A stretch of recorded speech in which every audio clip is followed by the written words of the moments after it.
नमस्कार, मी नताशा चव्हाण. मराठा न्यूजच्या बातमीपत्रात आपल्या सर्वांचे स्वागत. ताज्या बातम्यांसाठी मराठा न्यूजला सबस्क्राईब करा आणि बेल आयकॉन प्रेस करा. अखेर आज न्यायालयाने वाल्मिक कराड व त्यांच्या गँगच्या विरुद्ध आज आरोप निश्चित केलेले आहेत. दिनांक 9 डिसेंबर 2024 रोजी संतोष देशमुख यांचा कट करून संगनमताने आरोपींनी खून केला आणि त्याचप्रमाणे यातील काही पुरावा नष्ट करण्याचा प्रयत्न केला. याला कारण म्हणजे वाल्मिक कराड याला जी खंडणी जो मागत होता ती खंडणी अबाडा कंपनीकडनं मिळण्यास अडथळा संतोष देशमुख यांनी केला. याकरिता त्यांचा खून करण्यात आला अशा रीतीचा सरकारतर्फे आम्ही आरोप प्रस्तावित केला. न्यायालयाने आरोप त्याप्रमाणे आज निश्चित केले. एकूण सगळ्या आरोपींच्या विरुद्ध आज निश्चित करून त्याची पुढील तारीख आता 8 जानेवारी ही तारीख ठेवलेली आहे. आजही आरोपींतर्फे पुन्हा हे आरोपी निश्चितची सुनावणी लांबणीवर टाकण्याचा प्रयत्न झाला.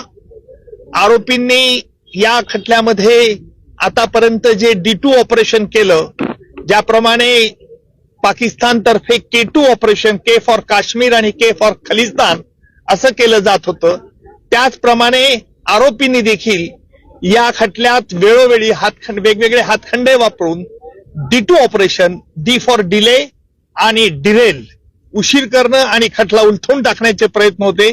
त्याला आज आरोप निश्चित झाल्यामुळे या प्रयत्नांना चाप बसलेला आहे आणि यापुढचं सुनावणी, यापुढे जी 9 तारखेला सुनावणी आहे त्यामध्ये सरकारतर्फे कागदपत्र ज्यांच्यावरती प्रॉसिक्युशन भिस्त ठेवत आहे ती कागदपत्र आरोपीला मान्य आहेत किंवा अमान्य आहे याच्याकरता विचारलं जाईल.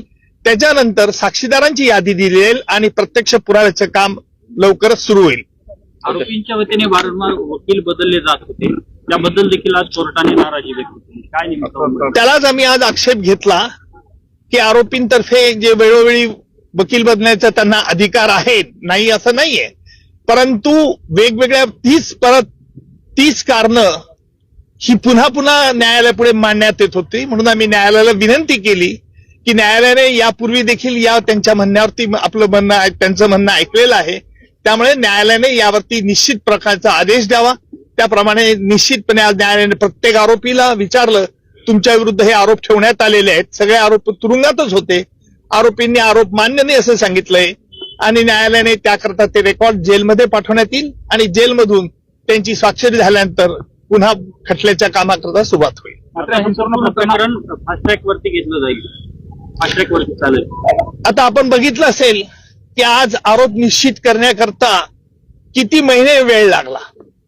न्यायालयाला वेळ द्यावा लागतो कारण वेगवेगळ्या कायदेशीर बाबी हरकती घेऊन हा खटल्याबद्दल आरोपी लांबवण्याचा प्रयत्न करतात हे स्पष्ट होत होतं, परंतु कायद्यामुळे त्यांना संधी द्यावी लागते आणि म्हणून फास्ट ट्रॅक कोर्ट असो का स्लो ट्रॅक कोर्ट असो, परंतु खटला लवकरात लवकर चालवण्याचा प्रयत्न सरकारतर्फे होईल. मात्र मान्य कोर्टाबरोबरच हायकोर्टामध्ये देखील हे आरोपी गेलेले होते आणि तिथून देखील स्थगिती आणायचा प्रयत्न केला होता, स्टे मिळण्याच्या अनुषंगाने प्रयत्न करत होते. उच्च न्यायालयाने, माझ्या माहितीनुसार उच्च न्यायालयाने आरोपी निश्चितीसाठी कुठेही स्थगिती दिलेली नाही. त्यांनी काल तसा प्रयत्न उच्च न्यायालयात केला, उच्च न्यायालयाने त्यांना तोंडी नकार दिला होता. ताज्या बातम्यांसाठी मराठा न्यूजला सबस्क्राईब करा आणि बेल आयकॉन प्रेस करा.